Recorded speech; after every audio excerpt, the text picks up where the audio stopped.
Good afternoon. This is Dr. Mark Stevens, and I'm going to be starting a series of lessons on trauma, PTSD, over the next few months. And today we're going to talk about uh, things that we can do to help people that have been traumatized. I was trying to wait until some more people showed up, but I'm recording this, so I'm going to go ahead and press on, and I'll post it again later on Facebook and on YouTube. I was hoping to get some interaction from some other people, but I got to press on. So, trauma. We live in a day and time where trauma has become commonplace. There was a time when it seemed like the only people that were severely traumatized were people that were combat veterans, police officers, uh, EMTs, people of that nature. But trauma affects a lot of people.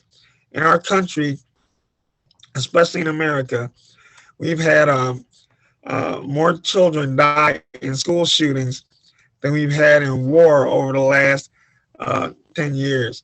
So we have to really look at, as chaplains, how do we help people that have been traumatized? And the other question is, how do we who assist those that have been traumatized deal with our own trauma? Because helping people that have been traumatized and showing up on the scene of a trauma can be traumatizing for the chaplain as well. So we may not get into it today, but I want to talk about how do you self-care when you have gone through trauma or help somebody through traumatic experiences. Now, to help kick this thing off, I want to share a little bit about myself to help you understand why trauma is a topic that I seem to gravitate towards, and why I seem to always find myself in the midst of either being involved in traumatic situations or helping people that have been through trauma. I'm uh, I'm retired military. I was in the Air Force for 23 years. I was also a correction officer for 5 years. And for the last 17 years, I worked in a trauma hospital in Camden, New Jersey. And I'm also the supervisor of chaplains at a psychiatric hospital, and I've been there for 15 years. So I've experienced and seen my fair share of traumatic situations, and I've helped a lot of people that have been through a lot of traumatic situations. And to be honest with you, it weighs on me, it wears on you. And I've been to see counselors and psychologists myself. Now, a lot of people in the faith community look down on psychologists and psychiatrists, but we can learn a lot from them. And one of the things we can learn from psychiatrists and psychologists and counselors is, in order for us to really help somebody that's going through trauma, that's going through crisis situations, you have to be a good listener. And unfortunately, a lot of clergy are not good listeners because we've been given the microphone in the pulpit to express ourselves, express the message of God, to talk to people. We do more talking than listening. But if you want to help somebody that's been traumatized, you've got to be a good listener. All right, so we're going to talk about 7 things that we need to do in order to be good counselors, advocates, and helps for people that have been traumatized. The first thing is give them time. All right, give them time. Let them talk at their own pace. It's important that we don't pressure them or rush them. A lot of times, those of us in the ministry, we have a tendency to want to rush people or sometimes push them to give the answer that we want to hear in order for us to feel like we can move on now. But when you're dealing with somebody that's been traumatized, you've got to be patient. You've got to be willing to sit there, listen. If you have to set up an appointment to talk to them further and another time, then do that.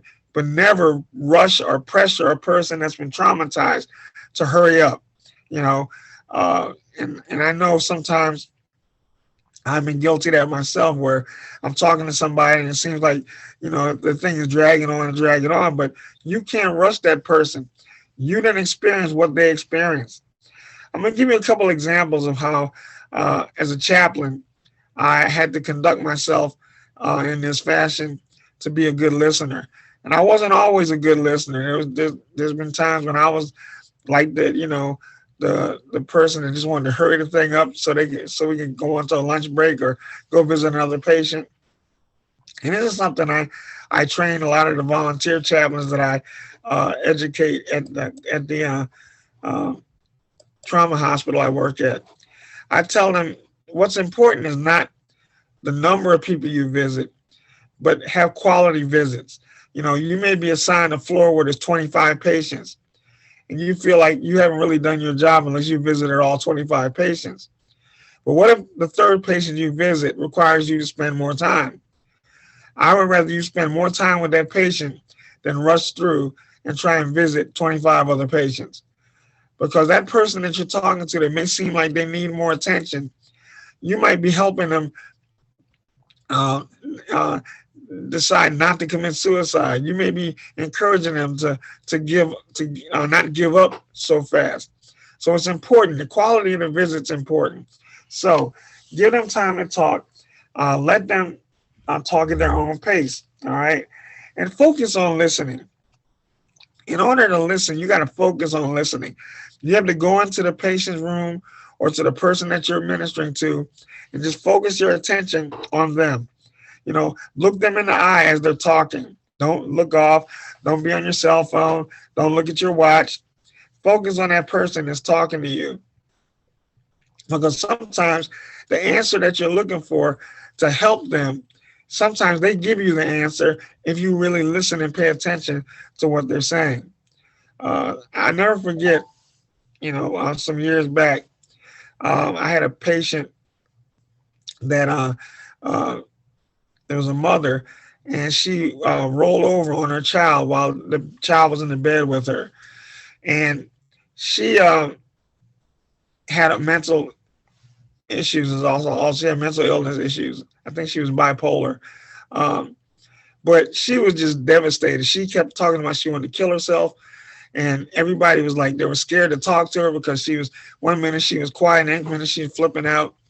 So I came when they called me and told me about the child that had died. And I went in and I sat down and I introduced myself and I said, "Hey, ma'am, I'm Chaplain Stevens. You can call me Mark. I just came by to see if there's anything I can do for you." And she said, "No." She was screaming, "I can't believe this. I just want to die." And she was screaming and hollering. And everybody else is like, they're kind of on pins and needles and bouncing out the wall. But I asked God to help me stay calm, and he did. I just sat there and I grabbed her by the hand and I said, "You want to cry? You feel like crying?" And she said, "Yeah, but I don't want to do it in front of all these people." I said, "Don't worry about the people. You want to cry, you cry. You want to scream, you scream." And I kind of told everybody else to leave us alone. And she screamed. It was a gut-wrenching scream. And she got down on the floor on her knees and she just started crying. And I just put my hand on her shoulder. I let her cry. Now, a lot of times I've seen chaplains do the guilty of this, where they go and they try to stop the person from being upset, or they try to, it's going to be all right. Stop crying. No, let them cry. Let them express pain. Let them express the emotion that they're feeling. Can you imagine what it would feel like to roll over on your child and be responsible for the death of your child? I couldn't imagine that. And so when we go in a person's room, accept their feelings. If they feel like, um, they're the worst person in the world, they feel horrible, they just let them express that. Don't try to talk them out of it, but stay there with them through it. Because I've heard people express how they want to kill themselves. And I just stay right there. I don't leave because I want them to, and then later on, maybe I'll say a few words, about, suicide is not the answer, or whatever God gives me. Because I try not to say things casually. I want to make sure that I'm saying something that's going to help them. And, so I've had situations many times where parents, especially parents that lost children, that's like the end of the world. I had a young man that bought his son one of those four-wheel quads, and it was on Christmas. And you know, the day after Christmas, they took the quads and went in the woods, and they're riding around.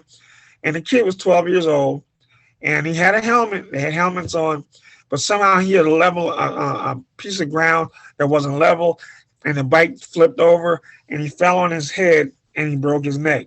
Head was fine because he had a helmet, but he broke his neck. I'll never forget this as long as I live. This man sat in the hallway on the floor while everybody else was in the room with the child. And he was crying, and I went up to him, and I sat down next to him on the floor. And he just said, I just want to die. I just want to die. And I just put my arm around him and let him cry. He just kept saying, I want to die. I want to die. It's my fault. It's my fault. I just let him express himself. I didn't try and talk him, off the ledge, so to speak. But I let him finish. When he got finished saying what he said, I just looked at him and I said, sir, I just want you to know I'm praying for you. And, I know you may not accept this right now, but it wasn't your fault. You had no control over the thing that happened. Life is like that sometimes. But I just want you to know that I'm praying for you and that I care. I put my arm around him. He put his head on my shoulder and he started crying. Now, I shared these two stories because both of the people involved sent me letters later on. The lady that rolled over on her child sent me a letter. It was about maybe 6 months later. I forgot about it. She sent me a letter, and the letter basically said, I wouldn't have been able to get through that unless you sat there with me. And I just want to tell you how much I appreciate you. I got a similar letter from that father. Thank you for being there with me. It kept me from doing something stupid or crazy. And, sometimes that's the ministry of presence. Don't always feel like you have to have something to say when you're ministering or helping a person that's been traumatized. Because sometimes there's no words to say that's going to make that thing feel better. Like I remember one time there was a lady that lost her 5-month-old baby. Baby died crib death. And she was at work. Her husband was watching the baby. Baby just died. There was no shadiness. The baby just died. When she got there, she saw the baby on the little gurney, and she knew what happened. She just broke down and cried. And she turned and saw me there, and I was standing there, and I was wearing my clergy collar. And she looked at me, and she had a stern look in her face. I'll never forget. And she hit me in the chest. She said, why did God kill my baby? Now what do you say after somebody says that to you? I didn't say a word. There was nothing I could say. That's how she was feeling at the time. And there's nothing I could say. I didn't even try to defend God because God doesn't need anybody to defend him. All right. So I reached out and I just put my head on her shoulder, and she broke down, fell to the floor. I got on the floor with her, and I just sat there and let her cry, held her hand. And her husband, I looked over on the other side of the room. He was sitting in a chair with his hands over his face, and he just sat there, in silence. So I realized I had to talk to him too. So after I left the mother, I went over to talk to the father. And the father was just quiet. He didn't say a word, but he buried his face in his hands. And I just put my hand on his shoulder, and I just let him cry. Now, I didn't say anything to him, but my presence was there. And I must have stayed there at least an hour, all right? And sometimes that's what people need. They don't need you to preach a sermon to them. They don't need you to, go into any theatrics or, I remember one time a lady lost a child, and one of her friends who was a nurse came to see her, and she started quoting Romans 8:28. All things work together for good to them that love God and are called according to his purpose. Now, is that true? That is a true verse. Everything in the Bible is true. But was that verse appropriate for a lady that just lost her child? No, because the lady couldn't see nothing good about losing her baby. So we have to be careful when we talk to people that are traumatized, all right? Don't criticize their reactions. If somebody, I've seen fathers punch walls when they found out their child got shot or killed. I had a situation where a young man, he wasn't a young man, but the young man died. He got shot. the father came in, and when he found out what happened, he turned and punched the wall, put a hole right in the wall in the hallway to the emergency room.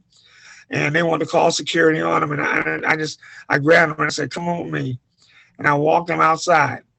All right, and I said, "Look, I understand, you know, but I don't want you to get in trouble with security. I don't want you to get arrested. Just stay out here, take some deep breaths, walk around a little bit. But I know you're upset. I'd be upset too if I lost my child." Again, he cried, put his hand on my shoulder, and I just patted him on his shoulder and prayed with him. All right. So you don't always have to have something to say. You don't always have to go in detail or try to figure out why they're acting that way. No, you can't figure it out because everybody deals with trauma and grief differently. No two people are alike. All right. And when you're talking to them, kind of use the same words they use. If they say they feel devastated, and just maybe say, well, yeah, I see you feel devastated. Don't argue with them. I've seen chaplains and ministers try to talk people out of feeling grief. Oh, it's gonna be all right. They're in heaven now. They're before the Lord. Just give God some praise. No, don't talk to a person like that. The Bible says, "Grieve with them that grieve, mourn with them that mourn." So we have to be a part of the mourning process as ministers, and don't push that aside and say, "Okay, all right, time for you to stop crying. God's got this." Okay, God does have it, but let them cry. All right, let them cry. And don't dismiss their experiences. Don't dismiss what they're feeling, because how would you feel if you lost a 5-month-old baby? How would you feel if you rolled over on your child in the bed and they died? You don't know how you would feel, but put yourself in their shoes. Put yourself in their shoes, all right? And you'll be a better minister for that occasion, a better chaplain for that occasion. Only give advice if you're asked to. Don't come there just spouting off advice about what you need to do, how you need to feel. No, keep that to yourself. They may ask you uh, during your encounter with them. I've had many times people ask me, "What do I do as far as the funeral? Who do I call? What's my next step?" I'll help them with that. I know morticians. I know funeral directors. I know local pastors in different areas. I'll refer them to. So only give advice if you're asked to. Don't just start popping off, "Well, you need to do this, you need to do that." No, don't do that. Okay? So how do you help somebody that's going through stress? Well, let's put ourselves in their shoes. I know from being a chaplain for well over 20 years, I've experienced a lot of trauma myself, and some of it while helping other people. I'll never forget, there was a young boy that got killed. This was about 5 years ago. Got his throat cut by a drug addict. And the little boy got his throat cut because he was trying to help his sister who was being attacked, he was trying to rape his sister. And he came out of his bedroom, saw what was happening. He jumped on the drug addict's back. The drug addict threw him down, cut his throat. So I was in the hospital that night. I was on call. I was staying at the hospital. And when I came down to trauma, they were wheeling the little boy in the trauma. And just when I got there, I saw this little boy's throat cut. And I've seen a lot of horrible things. I've seen gunshot victims. I've seen people that were hit by trucks. I've seen people that were hit by trains. I've seen all kinds of things, bones sticking out of bodies. I've seen it, okay? And even when I was in the military, I saw some horrible things. I was stationed at Dover Air Force Base when over 900 dead bodies came in from Guyana. And I helped unload those C-5 airplanes that had those bodies on it. So I've seen some horrible stuff in my life. But that was the most horrible thing I'd ever seen, to see a little boy's throat laid open. And that thing messed with me.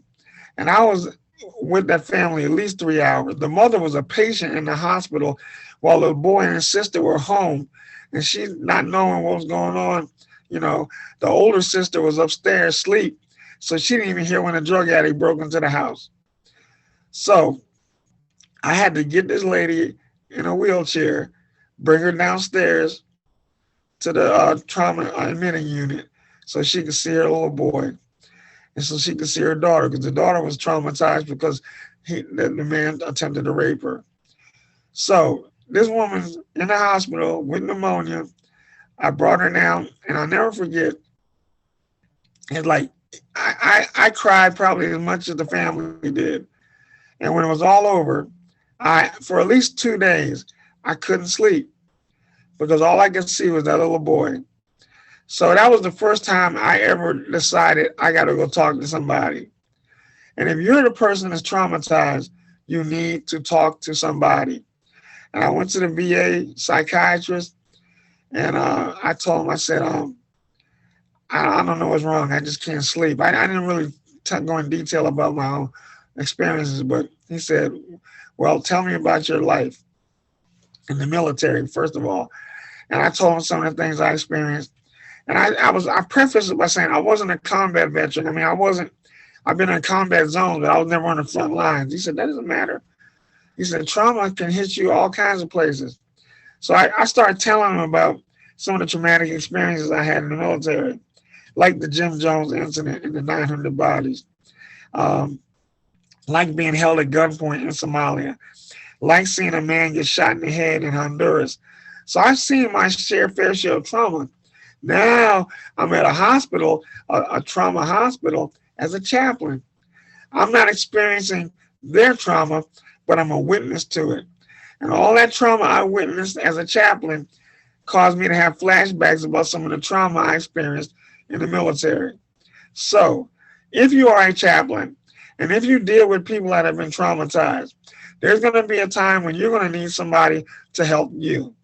Don't be ashamed to go to a psychologist or a counselor. I know there are a lot of Christians that look down on psychiatrists and they look down on counselors and they say, you don't need that. All you need to do is pray. I'm not saying you don't need to pray. You need to pray, but you also need counseling. And the main thing a counselor does is listen. And that's what we have to provide people who have been traumatized. We need to listen to them. Pay attention to what they're saying. Pay attention to their pain. Pay attention to their hurt. Pay attention. And that's what I needed somebody to do for me. And I would tell you, I got an appointment to go see the VA psychiatrist, I think in 3 weeks. I usually go see him at least once every 6 months. Why? Because I'm involved in trauma on a regular basis. I've seen patients get beat down in the psych hospital. I've seen patients get stabbed in the psych hospital. I've been attacked in the psych hospital. I've broken up fights in the psych hospital.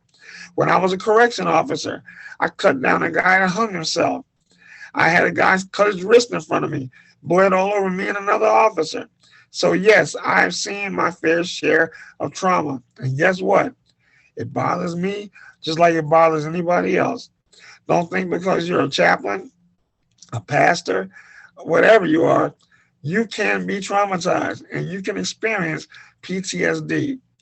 I really believe that most people that have been chaplains for any number of years eventually is going to suffer from PTSD because we're around death, we're around pain, we're around hurt, and sometimes the pain and the hurt affects us. So don't be ashamed to talk to somebody, to get a counselor. Let me just say this. One of Jesus's names is Wonderful Counselor. Jesus is a counselor. What did Jesus do? He listened to people. Jesus listened to the woman at the well.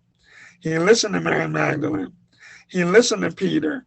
And so we had to learn from Christ. If you want an example of how to be a good listener, read those Gospels and watch how many times Jesus listened, as well as preached and taught, but Jesus also listened. Listen. So that's what we had to learn how to do, all right? So if you're a person that's traumatized, you're the chaplain, and the trauma's kind of getting the best of you, lean on your loved ones, all right? Friends and family for support. Now, maybe you don't have a big family, maybe you don't, but in that case, then you need to go to a professional. Because sometimes friends and family can help, but sometimes they don't because they don't understand what we go through as chaplains, all right? Number 2, face your feelings, all right? It's normal to think about a traumatic event. Watching that little boy's throat cut messed me up. For like 2 days, I couldn't sleep. I actually had a nightmare about it. So you can be subject to trauma. And don't forget that. You're not Superman. You're a chaplain. All right. Number 3, prioritize self-care. You've got to take care of yourself. If it means take a day or two off from work, a mental health day, then do it. If it means leave work a little early, go get a cup of coffee, sit in Dunkin' Donuts, eat a donut, read the Bible, read the paper, do something. You need to do that. Go see a Phillies game. Go see the Eagles. Do something to get your mind off of the traumatic lifestyle that you're leading. All right. And a lot of times, people that suffer from PTSD, it's fight or flight with them. They'll either run to a crisis or they run from every crisis. And a lot of times, people that suffer from PTSD stay busy because they don't want to face the pain that they're going through.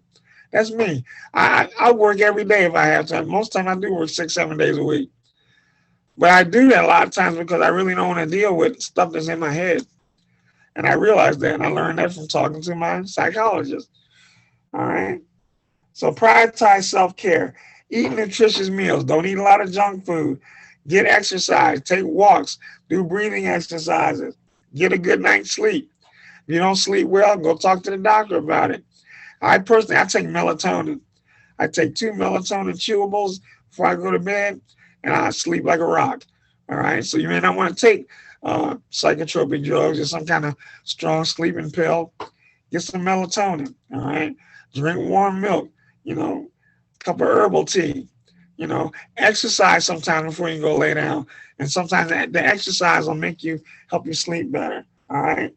And the next thing is be patient. Be patient with yourself and be patient with others. Everybody doesn't grieve the same way. Everybody doesn't deal with trauma the same way. So remember that. Remember that. All right. Now, I don't have anybody on. So there's nobody I can answer questions for or talk to.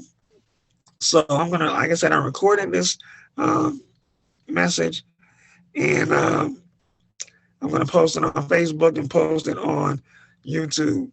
So, and if you want to ask me any questions, just go to my Facebook page, all right, or go to the Chaplains of Facebook group, leave a question for me, and I'll be glad to answer it. So if there's no further questions, I'm going to end right now, and I hope you guys have a fantastic day. God bless you, and we'll be back again very shortly. All right, God bless.